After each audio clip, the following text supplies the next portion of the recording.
Hey guys, this is Becky. Today I will teach you how to quickly install the OPS module for a touchscreen all-in-one printer. First, let me introduce the OPS module functions. There are so many ports. It includes 6 USB ports, allowing simultaneous connection of the mouse and the UPS flash drive, 1 LAN port, ensuring stable network transmission, 1 DP port, and 1 HDMI port for explaining external display devices, 1 Type-C port, accommodating both data transfer and faster charging, and 1 line-in microphone port and 1 line-out audio port, easily enabling voice input and audio output.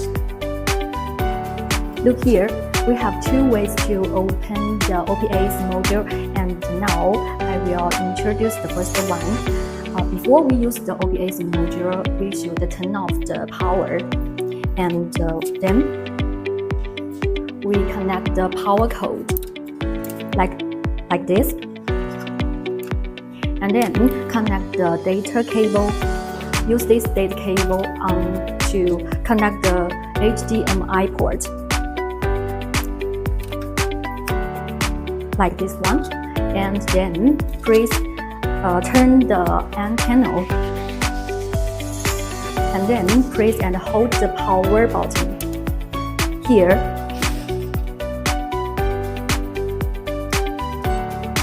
Look here, the screen will light up.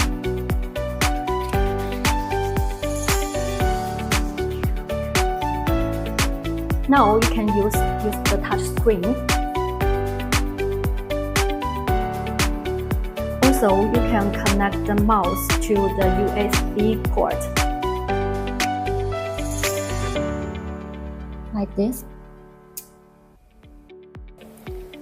The second method is to insert the OPS module and then rotate the antenna. Secure the 2 screws at the top and bottom to prevent it from falling off.